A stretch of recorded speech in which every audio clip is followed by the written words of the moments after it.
Okay, let me guess. You are here watching this video after a short internet search because an old guy asked you to tie him some gray uglies and you wanted to know what it was.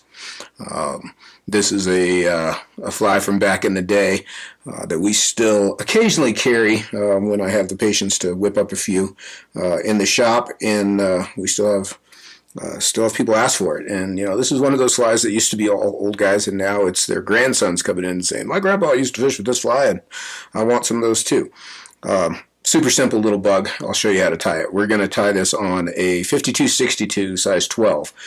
So this is a 2 extra long nymph hook. Now, this fly can be tied on a dry fly hook. It can be tied on a streamer hook. It can be tied on a nymph hook. You can do any variety of things with it.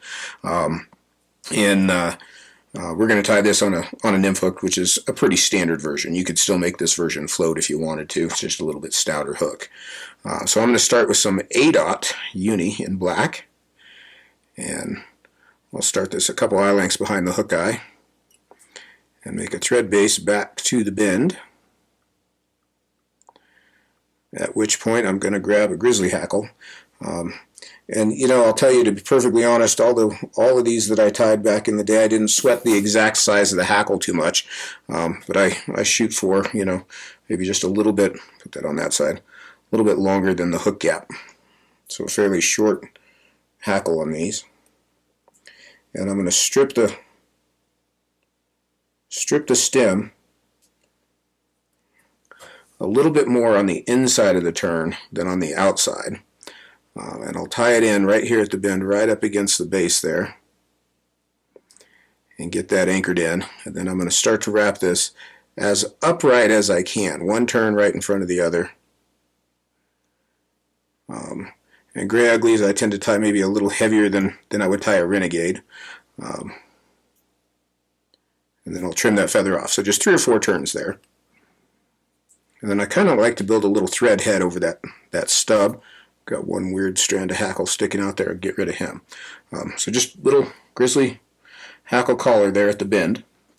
And then we're going to take some Peacock Herl.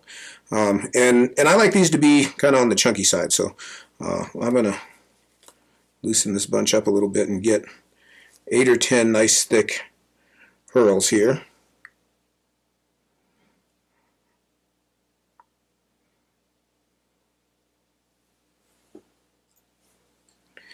And I'm going to bump my thread forward up to a few eye lengths behind the hook eye and tie those in by their tip ends.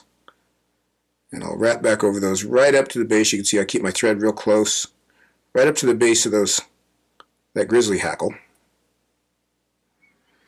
And then I'll come forward again. So now I'm going to start to wrap this peacock. And I like to kind of let the wrap start to overlap here through the center and build a fairly thick, bushy body. I want these wraps good and tight, and then I'll tie that off with a few turns and then trim those butt ends out. Now, one thing I always do to these, you can see that's a nice robust peacock body, because old guys are famous for being complainers.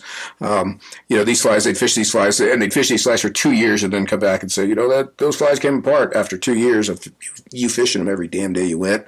And the Peacock Herl came apart. Well, Peacock Herl does break over time, especially over 2 years. That's not a valid concern. But what I would do is take my thread and just spiral it back over that peacock, and you can see it pretty much just buries itself down in there, and then come forward again. And that reinforces that peacock body and makes that a lot tougher so that your grandpa doesn't complain. Now I'm going to grab the other half of that feather and do the same thing again. I'm going to strip a little bit of the butt end and then a little more on the inside. Need a little less butt end here. I'm going to tie this in just behind the eye. Wrap over it right up to the front of that peacock. And you want to smooth that base off so that you've got a nice even base to wrap this hackle on. Then I'll start to wrap. Caught one of my hackle fibers there.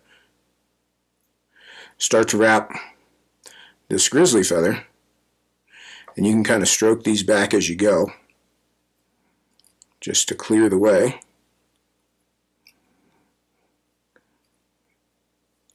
3 or 4 turns, and then tie that off just behind the eye.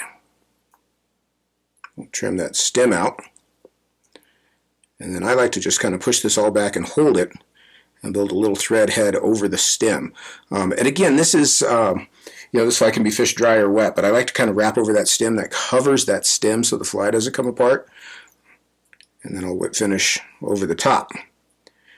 And that is a gray ugly. This fly was also known as a QT nymph, letter Q, letter T, Mr. QT, or gray ugly, and kind of a dumb old fly, but people ask about it, so there it is. Peacock Herl and Grizzly Hackle. I could see, that this would be also called a fore and aft, which means it has hackle at the fore end and aft end. But you get the idea. You could tie this down in tiny sizes for a little midge kind of pattern, kind of maybe 2 mating midges, or just fish it big with your spinning rod and a fly at a bubble. See if you can't bring you home a limit, a rainbow trout somewhere. There you go. There's our little comedy break for the day. That's the gray ugly. Tell your grandpa you know how to tie that. He'll, shit, it might be your great grandpa by now. I don't know. I'm getting old too. There you go. That's my contribution for the day. Hope you guys enjoyed.